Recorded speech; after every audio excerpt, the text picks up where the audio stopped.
Hello, Mastery Algebra 1. I'm Mr. White. This is Graphing Square Root Functions. This is Lesson 10-5. For Lesson 10-5, for real numbers, the value of the radicand cannot be negative, so the domain of the square root function is limited to certain values for which the radicand is greater than or equal to 0. In other words, we're going to concentrate on a function which contains a square root with the independent variable being inside that radical. So what we can do is we can call this a parent function. Okay, this is kind of our go-to function. And then if we change the x or put something added to the y or put something added to the x or subtract it to the x, it's going to change the way our graph looks. What it's going to form is a translation. Okay, so problem number 1. If we need to find the domain of the square root function, we need to figure out, well, what numbers can we plug in for x and get an answer so that we can graph it or see the picture of the graph. So we want to look at the domain of the function y equals 2 times the square root of 3x minus 9. We need to look at this and say, well, we cannot have anything in there negative. We need numbers that are 0 or above. So whatever inside that radical, we can take 3x minus 9, and we're going to say that we need that to be greater than or equal to 0. So if we solve for x by adding 9, we're going to get 3x is greater than or equal to 9. Now we need to divide by 3, and we're going to get x has to be greater than or equal to 3. This is our domain. Okay? Any number that is 3 or more will be okay to plug inside that radical and solve and get a y value. That'll then help us get an x. So I got it. In other words, if we're just looking for the domain of the given square root function, we're going to take what's in here again. We're going to take the negative 2x plus 5, and we need that to be greater than or equal to 0. So the first step, we're going to subtract 5. We're going to get negative 2x is greater than or equal to negative 5. By dividing by negative 2, hopefully we're remembering that if we divide by a negative with inequalities, we have to flip the sign. So x is going to be less than or equal to 5/2, or this is 2.5. So this is our domain. We can plug in any number that is less than 2.5, and we can still get a function, or we can still get a y value that we are able to graph. Problem 2. Now that we know where we can figure out where to start or what numbers that we can plug in, we're going to actually make tables and graph the functions for any square root function. So if we make a table over here with an x value and a y, we need to figure out, well, what numbers can we plug in order to graph this function?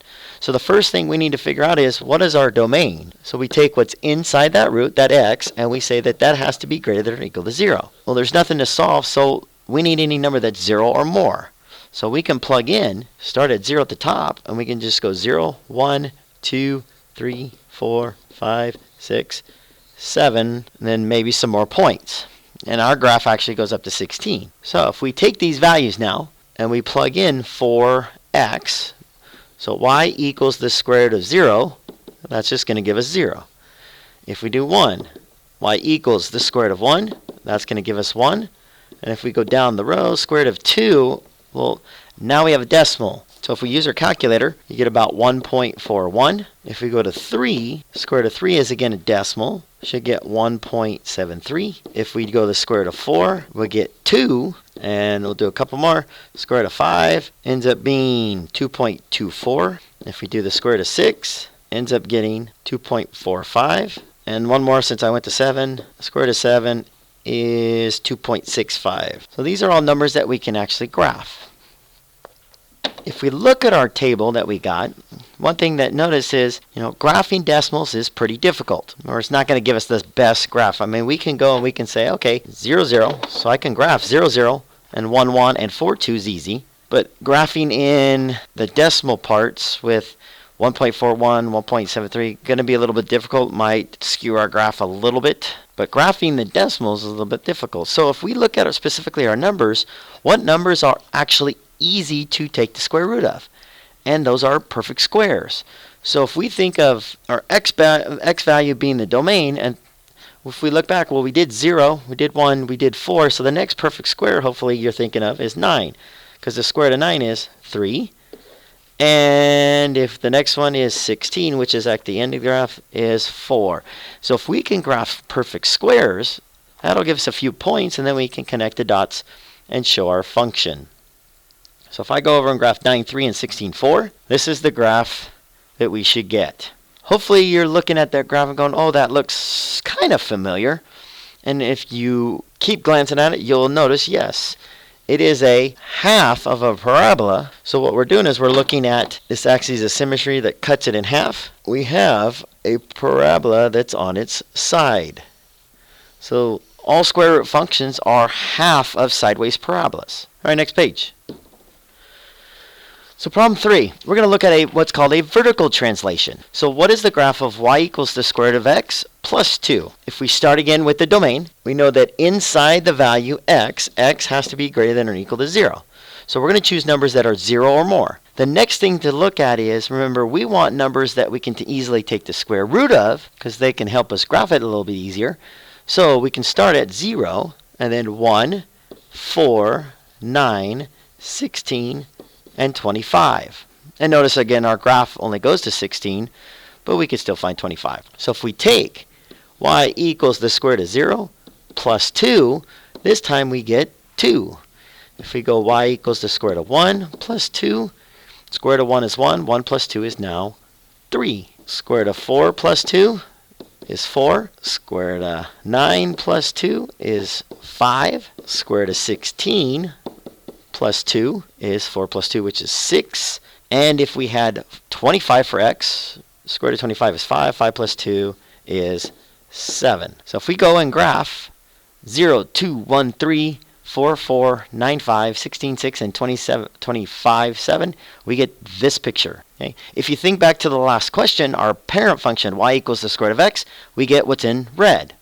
If you notice, each one of these points, they have translated by 2 spots. So this plus 2 shifted the graph up 2 positions, or 2 slots. All right, problem number 4.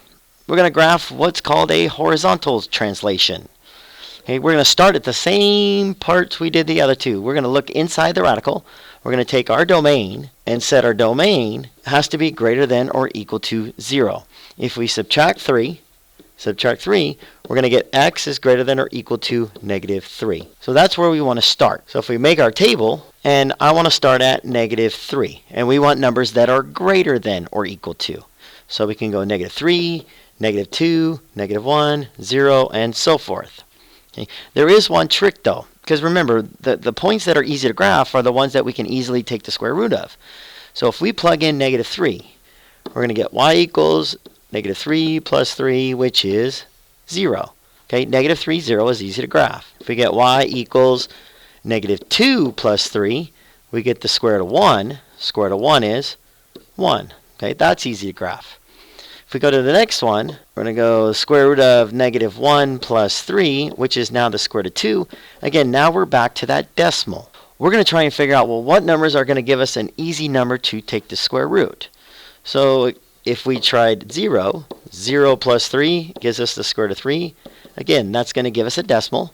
If we go 1 plus 3, now we're going to get square root of 4. Square root of 4 is 2. So if I plugged in 1, 2, we can get an easy value. So another way, if we remember, we need numbers that are 0, 1, 4, 9, 16 to graph. Well, we've already done 0, which was the first value. We've done 1, which was the second one with -2 and 1.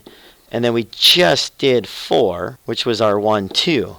So we need to figure out, well, how can we get 9? So what plus 3 can give us 9? And that is 6. So if we go y equals the square root of 6 plus 3, we're going to get the square root of 9, which is 3.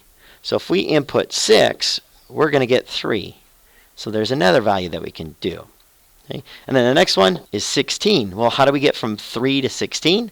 We're going to say 13. So if I take 13 plus 3, we're going to get the square root of 16, which is then 4. So if we input 13, our answer or output would be 4. And that should give us 5 points that we can hopefully graph. And this is what it looks like. And if you look at these two graphs, again, the red one was our original one if we had y equals the square root of x. Again, that's our parent function. If we add a 3 inside the radical, now we get what's called this horizontal translation. These points translated or moved 3 spots to the left. This one right here at 1, 1, it moved 3 spots to the left now. This one at 4, 2, it moved 3 spots to the left. So hopefully you notice, based on these last two graphs, if we change inside the radical, we're going to get what's called a horizontal translation. If we change what's outside the radical and add a 2 or subtract a 2, we get what's called a vertical translation. All right, your turn. Next page. What you want to do is hit pause. You want to finish the rest of these. Check back in a few minutes for 7, 9, 12, and 13. Go.